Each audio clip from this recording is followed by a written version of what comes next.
आज अपन एक टॉपिक देखते हैं, कॉमन पोटेंशियल।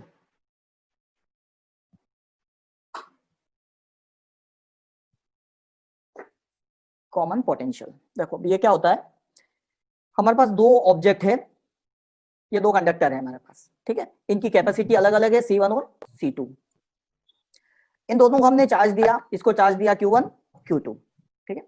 अब जब जैसे हम किसी को चार्ज देते हैं तो उसका पोटेंशियल इंक्रीज हो जाता है, ठीक है। तो सपोज इसका पोटेंशियल V1 है हो गया और इसका पोटेंशियल V2 हो गया, ठीक है। और यहाँ एक और चीज हम एज्यूम कर लेते हैं कि late V1 is greater than V2, ठीक है। अब यहाँ कुछ और बातें अपन यहाँ क्लियर कर सकते हैं कि ये जो कैपेसिटी का फार्मूला है उससे हम लिख सकते हैं Q1 equal to C1 V1, ठीक है। एंड इस Q2 को भी लिख सकते हैं सिमिलरली हम, Q2 क्या होगा C2 इंटू V2। ये बात सबको क्लियर है ना। C equal to Q upon V, उस फॉर्मूले से इन दोनों पर हमने चार्ज के वैल्यू निकाल ली और इन पर टोटल चार्ज कितना होगा Q1 plus Q2 equal to C1 V1 plus C2 V2। ये टोटल चार्ज है दोनों पर मिला के। अब हमको करना क्या है कि हम इन दोनों को कनेक्ट कर दें, इन्हीं दोनों कंडक्टर को हम क्या करें, यहाँ पर ये दोनों चीजें हैं हमारी, है ना। इसकी कैपेसिटी अपनी C1 इसकी कैपेसिटी है, इसकी C2 है, ये दोनों है ये वाले अपने।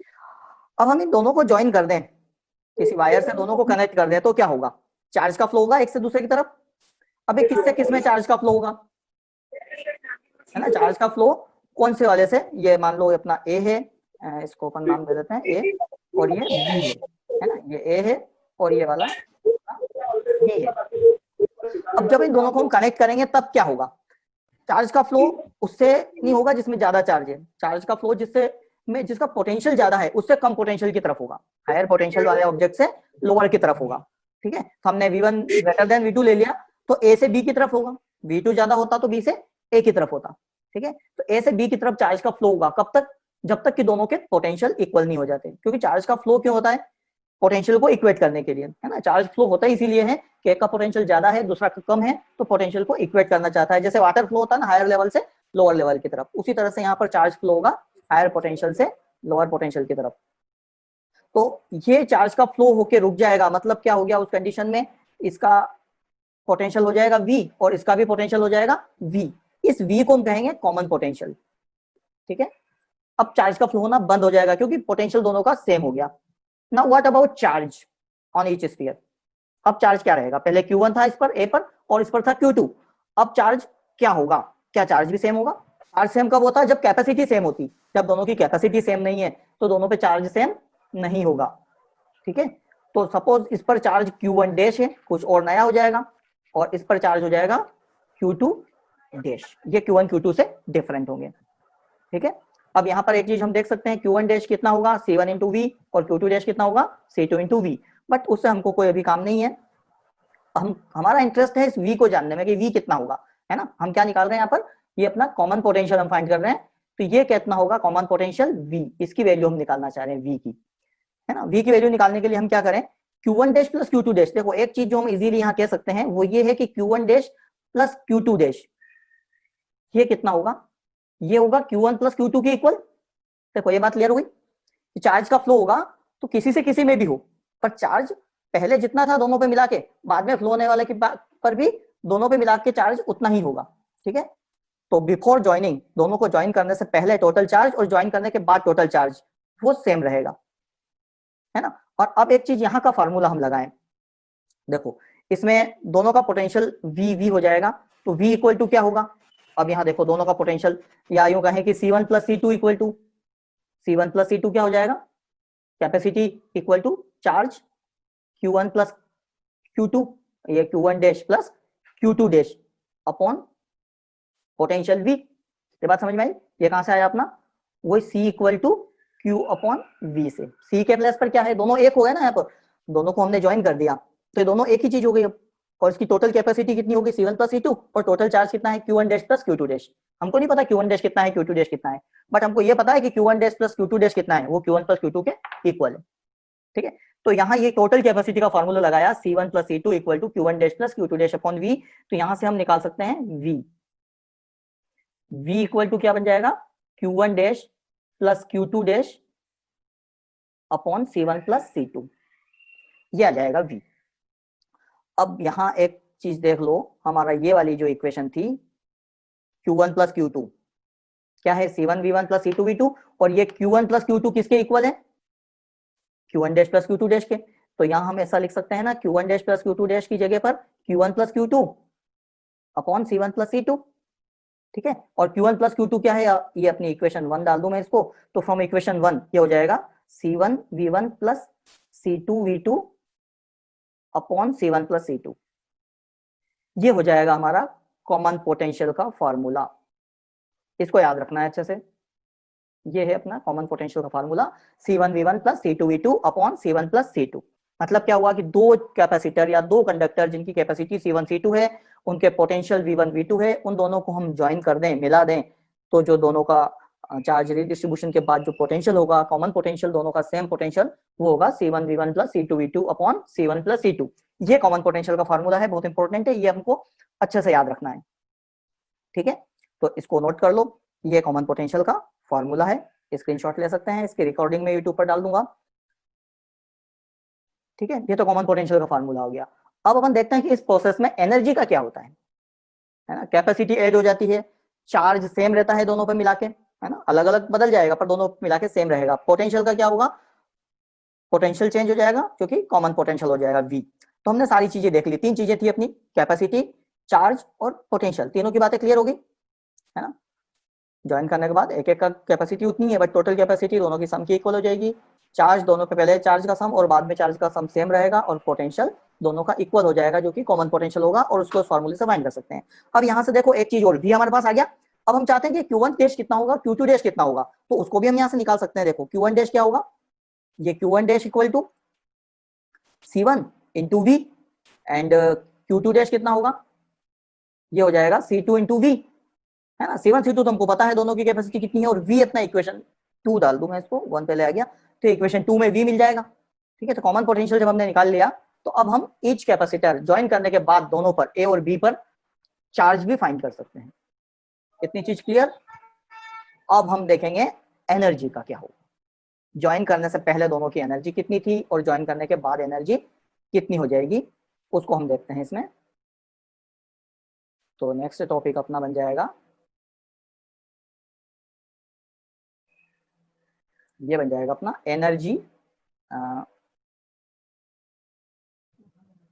Energy loss. एनर्जी का एक्चुअल में लॉस होगा वो हम फाइंड करेंगे अभी, किसमें, इन चार्ज रीडिस्ट्रीब्यूशन, ठीक है। चार्ज को डिस्ट्रीब्यूट कर रहे हैं अपन अलग से, इसमें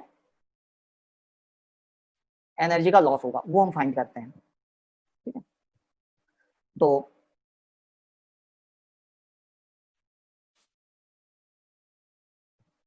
इसके लिए एनर्जी का फार्मूला हमने पिछले डेरिवेशन में किया था, याद होगा सबको, एनर्जी का हाफ CV², ठीक है, याद है। एक चार्ज कैपेसिटर की एनर्जी का फार्मूला हाफ CV², हम पहले निकाल चुके हैं इसको।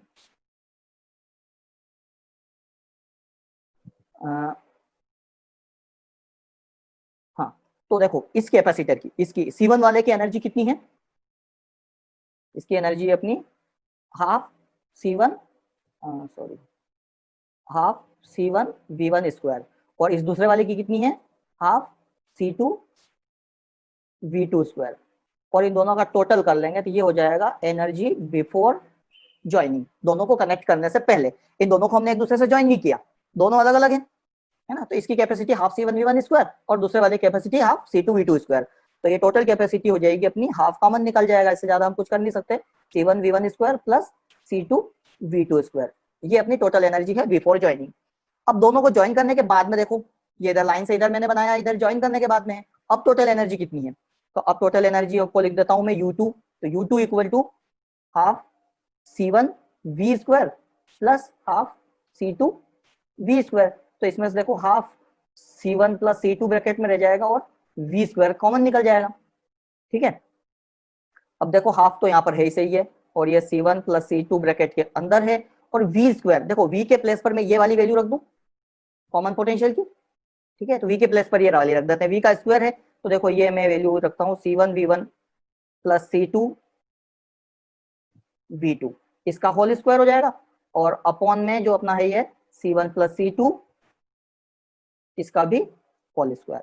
अब देखो ये C1 प्लस C2 ब्रैकेट से ये इसका स्क्वायर कैंसिल हो जाएगा, ठीक है।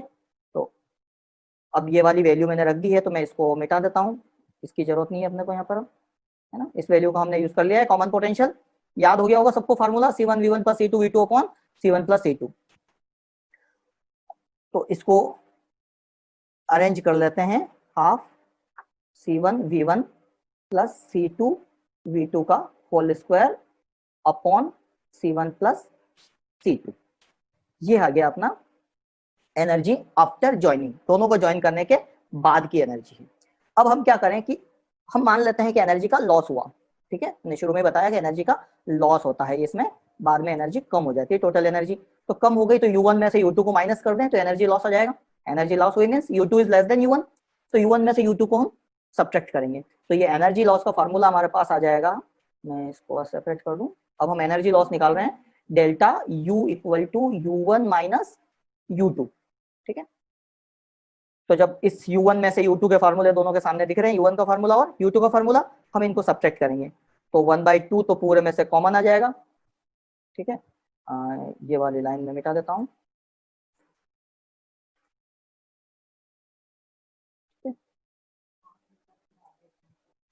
ये अपनी लाइन। अब देखो जब इसके फार्मूले वैल्यू यहाँ रखेंगे हमें, तो ये तो रहेगा यहाँ पर अपना C1V1 square plus C2V2 square minus ये पूरा ब्रैकेट ये वाला, है ना। तो इसको होल स्क्वायर खोल देता हूँ मैं यहाँ पर, है ना। होल स्क्वायर खोलेंगे तो C1 square V1 square plus C2 square V2 square plus 2C1 C2 V1 V2, ठीक है। ये उसका होल स्क्वायर भी खोल दिया मैंने, और अपॉन में ये C1 प्लस C2 ये बचा हुआ है अपना, ठीक है। अब इसको आगे सॉल्व करना है, तो यहाँ एलसीएम लेंगे इसका, तो मैं नेक्स्ट स्टेप में ऊपर लिख देता हूँ इसको मिटा के सबको, ठीक है। तो इन फार्मूले का अपना यूज हो चुका है।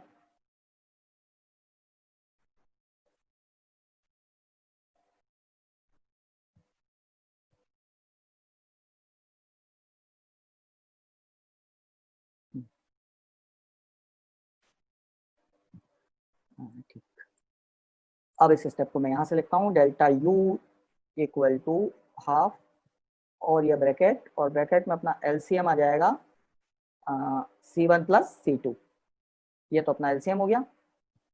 अब देखो एलसीएम आएगा तो इस C1 प्लस C2 का मल्टीप्लाई होगा इसमें, मैं डायरेक्ट पहले एक स्टेप और बढ़ा के लिख देता हूँ, C1V1 स्क्वायर प्लस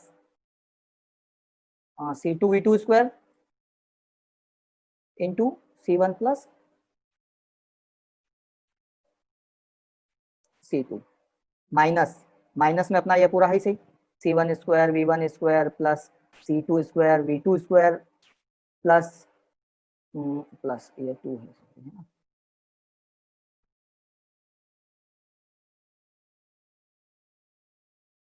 ये V2 square plus 2C1 C2 V1 V2,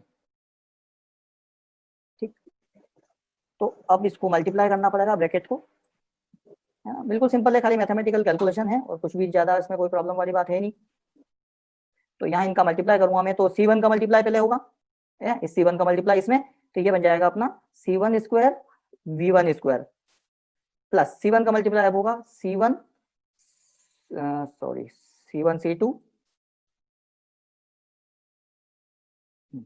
C1 C2 और ये V2 स्क्वायर, ठीक। अब C2 का मल्टीप्लाई करेंगे तो ये बन जाएगा C1 C2 V1 square plus C2 square V2 square, है ना, ये C2 स्क्वायर V2 स्क्वायर।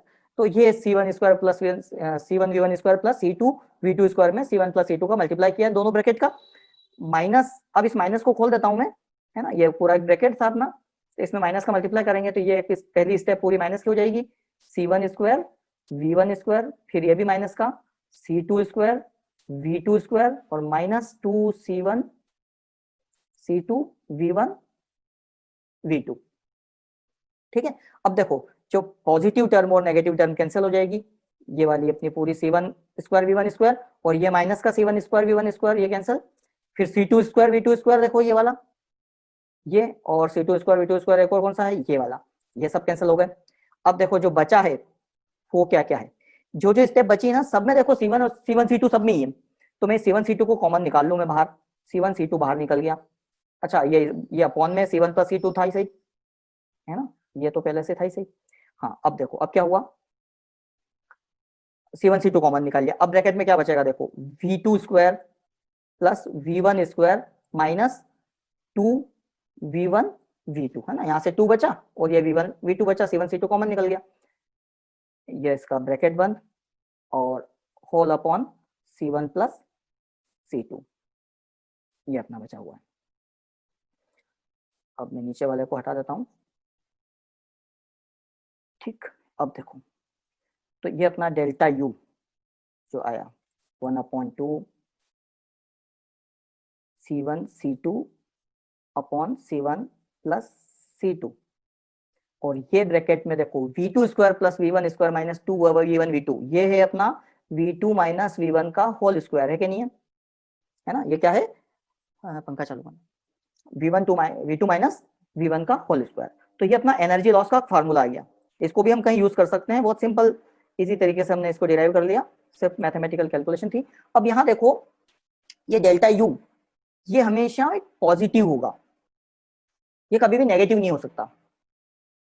देखो क्यों नहीं हो सकता, क्योंकि C1 C2 और C1 प्लस C2 ये तो नेगेटिव होगा ही नहीं कभी, और V2 माइनस V1 का होल स्क्वायर है, स्क्वायर कभी नेगेटिव नहीं होता, भले यहाँ V2 बड़ा हो या V1 बड़ा हो, है ना, V1 बड़ा होगा तो ये पॉजिटिव और V2 बड़ा होगा नेगेटिव नंबर आएगा तो इसका स्क्वायर है फिर से पॉजिटिव हो जाएगा, मीन्स ये हमेशा पॉजिटिव है। इसका मीनिंग क्या हुआ कि अपना जो एनर्जी का लॉस हुआ है ना, U1 ग्रेटर देन U2 था, हमने U1 में से U2 माइनस किया ना, तो ये U1 U2 से बड़ा था, मतलब पहले एनर्जी ज्यादा थी, रीडिस्ट्रीब्यूशन होने के बाद में एनर्जी कम रह गई।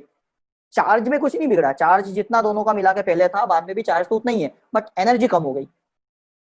अब ये एनर्जी कहाँ गई, है ना, जब दो चार्ज ऑब्जेक्ट को हम आपस में टच करते हैं या मिलाते हैं तो चार्ज का फ्लो होगा, है ना, जब भी देखो चार्ज का फ्लो होता है ना तो क्या होगा, उस वायर में हीट प्रोड्यूस होगी, heat is a form of energy, तो हीट के फॉर्म में एनर्जी जाएगी। या एक और क्या हो सकता है, स्पार्किंग होती है, चट से आवाज आती है, लाइट होती है, तो ये light sound heat in forms में कन्वर्ट हो जाती है ये एनर्जी, और इस तरह से एनर्जी का लॉस हो जाता है। तो दो इंपॉर्टेंट फार्मूले हमने डिराइव किए, तो एनर्जी एक तो कॉमन पोटेंशियल का C1V1 plus C2V2 upon C1 plus C2, और दूसरा ये एनर्जी लॉस का, ठीक है। इसके बेसिस पर एक क्वेश्चन कर लेते हैं, एक एग्जांपल इसका एक गिवन है बुक में। सर हाँ बोलो। हाँ सर ये एक बार और बता दो, एनर्जी का लॉस क्यों हुआ, वो वीडियो अटक गई थी तो अच्छा, समझ में नहीं आया। हाँ देखो हम जब भी दो चार्ज ऑब्जेक्ट को आपस में टच करेंगे, एक का पोटेंशियल ज्यादा है और एक का पोटेंशियल कम है, तो चार्ज का फ्लो होगा एक से दूसरे में, ठीक है, क्यों होगा, क्योंकि पोटेंशियल को इक्वेट करना चाहता है। अब हमने ये देखा कि जब दोनों की टोटल एनर्जी पहले वाली और दोनों की टोटल एनर्जी बाद वाली कौन सी, दोनों को ज्वाइन करने के बाद में, चार्ज का फ्लो होने के बाद में, तो बाद में एनर्जी कम हो जाती है, एनर्जी का लॉस हो जाता है, वो ये लॉस का फार्मूला अपना, है ना, इतना एनर्जी का लॉस होता है।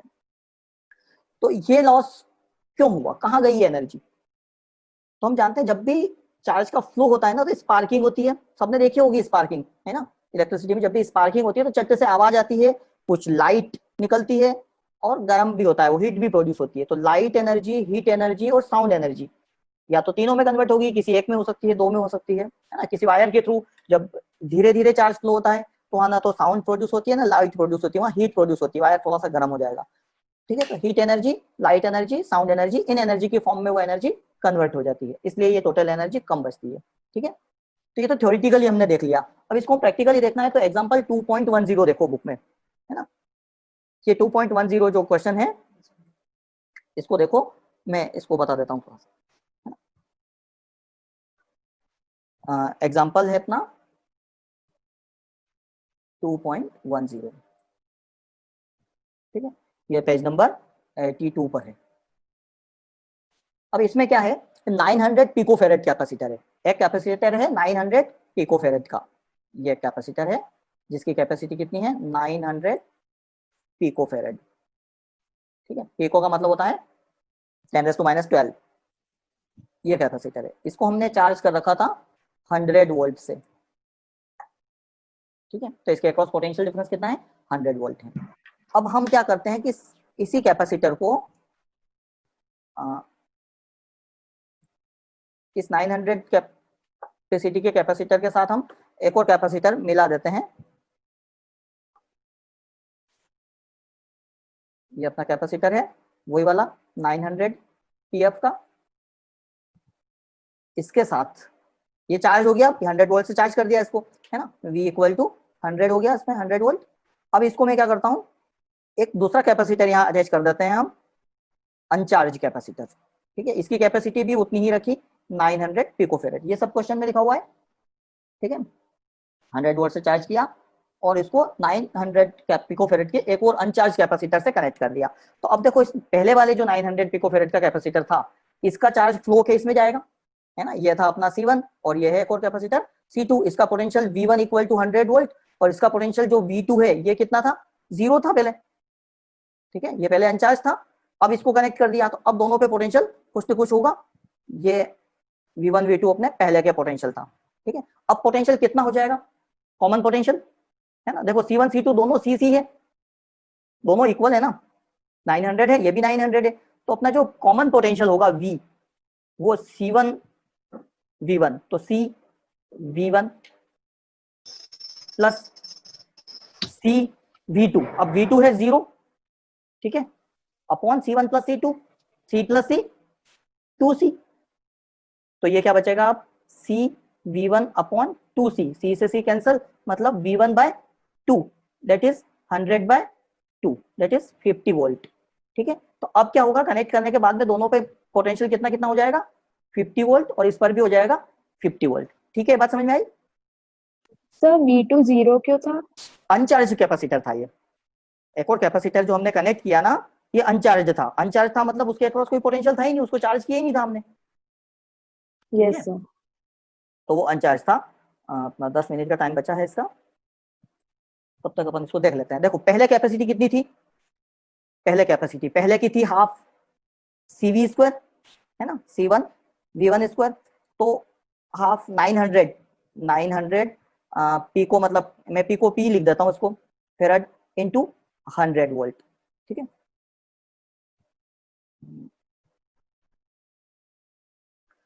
तो देखो ये हो जाएगा अपना 2 से इसको कैंसिल करेंगे, ये बचेगा 50, इसको मल्टीप्लाई कर देंगे इससे, है ना, तो 9 5 जा 45 इंटू 10 की पावर कितनी हो जाएगी 3 पिको जूल। ठीक है, समझ रहे हो, मैं पिको को 10⁻12 नहीं रखते हुए पी रख दिया मैंने, पिको जूल, इसको पी की जगह रख सकते हैं 10⁻12 भी, है ना, तो ऐसा भी रख दो, तो 45 इंटू 10⁻3 और इंटू 10⁻12, तो ये क्या बचेगा, ये इतना जूल हो जाएगा अब, है ना, तो 12 में से 3 माइनस हुआ तो कितना बचेगा 9, है ना, जूल। ये एनर्जी थी पहले। और देखो इस वाले की तो 0 थी, बाद वाले की तो टोटल एनर्जी बिफोर ज्वाइनिंग इतनी ही थी, अकेला कैपेसिटर था और उसी की एनर्जी थी, दूसरे की 0 थी। बाद में देखते हैं अपन आफ्टर ज्वाइनिंग, देखो आफ्टर ज्वाइनिंग एनर्जी में निकाल रहा हूँ यहाँ पर, देखो। सर हाँ सर आपने C1 V1 का स्क्वायर नहीं, स्क्वायर कहाँ पर किया? हाँ, सॉरी, स्क्वायर नहीं किया, बिल्कुल सही बात है, हाँ, इंटू 100 और आएगा, है ना, बिल्कुल सही है। एक 100 तो कट गया, 50 बचा, और ये इसका स्क्वायर किया। ठीक है, अब ठीक है, 100 इंटू 100 हो गया यहाँ पर। ओके, तो 2 पावर और बढ़ जाएगी इसकी, तो यहाँ पावर क्या हो जाएगी अब 5। ठीक है, तो 2 पावर और बढ़ाएंगे तो ये 9 की जगह क्या हो जाएगा 11। ठीक है ना, अब तो -11 होगा ना। हाँ, -11, सॉरी। ठीक है, समझ रहे हो, सिंपल सा, आप C1 V1 स्क्वायर लगाया और C2 V2 स्क्वायर तो 0 था, इसलिए दूसरे में तो कोई एनर्जी थी नहीं। अब देखो, अब एनर्जी एक की निकालो, अब ज्वाइन करने के बाद क्या हुआ, दोनों का पोटेंशियल सेम है 50-50, तो अब देखो U2 equal to half C तो वही अपना 900 into 10⁻12 picofarad into V square मतलब 50 का स्क्वायर, तो 50 इंटू 50। ठीक है, अब मैं यहां से 2 से कैंसिल कर देता हूं इसको, 25, है ना। अच्छा, 2 से कैंसिल भी मत करो, चलो एक मिनट, नहीं होगा क्या, एक काम कर लेते हैं, इसको 2 से कैंसिल नहीं करते हैं, क्योंकि देखो वापस क्या करना पड़ेगा, दो टोटल एनर्जी U2 होगी ना, वो 2 into होगी। तो इस 2 से इस 2 को ही कैंसिल कर दूं मैं। 2 into क्यों होगी? क्योंकि एक कैपेसिटर की जितनी है दूसरे की भी उतनी है, दोनों की कैपेसिटी सेम है और दोनों का पोटेंशियल 50-50 है। तो ये अपने को यहाँ पर इसको कैंसिल नहीं करना पड़ेगा, 50 into 50 रह जाएगा ये, है ना। तो ये बन जाएगा अपना 50 into 50 25 into 9, 25 9 से कितना होता है 225 into 10 की पावर देखो 8 12 वर्सेस 1 2 3 4 4 0 माइनस कर दो 12 में से, तो कितना बचेगा -8 8 है ना। चलो -8, ठीक है। अब मैं इसको लिख दूं 22.5 इंटू 10⁻⁻, क्या हुआ, गड़बड़ हुई कुछ। हाँ यहाँ 100 के 2 0 और यहाँ कितना था पहले वाले में देखो, ये उसका 45 का था 22.5, ये पावर सेम आएगी यहाँ पर, जो पावर वहाँ आई थी ना वही आएगी 900 पिकोफैरेड, पिको 10⁻12 और 1 2 3 4 5 माइनस हुआ था ना 12 में से, तो कितना बचता रहा था 7 7 है ना। तो यहाँ 11 नहीं बचेगा, वो क्या बचेगा 7 हो जाएगा ये, -7 -7। और यहाँ भी -7 हो जाएगा ये, है ना। एक पॉइंट मैंने यहाँ से यहाँ शिफ्ट किया तो ये -7 हो गया। ये आ गया अपना U2, ये इतना जूल। अब देखो यहाँ एनर्जी इतनी थी पहले और अब एनर्जी इतनी है। U2 is half of U1 है कि नहीं है?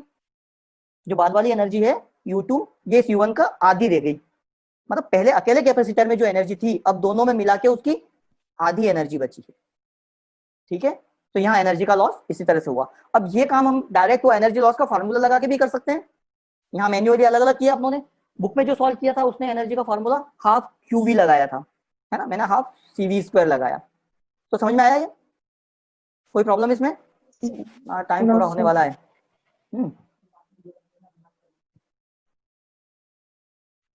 ठीक है, तो ये एग्जांपल अपना इसका हो गया। तो ये टॉप चैप्टर अपना फिनिश हो गया है ना, सारे एग्जांपल से रिलेटेड चीजें हो गई। और किसी एग्जांपल में प्रॉब्लम थी क्या किसी को? हाँ, एक ये 2.9 बताऊंगा मैं, ये कॉम्बिनेशन का बहुत इंपॉर्टेंट क्वेश्चन है 2.9, इसको भी ट्राई करना। इसका मैं पूरा एक अलग से फिर लेते हैं क्लास करना।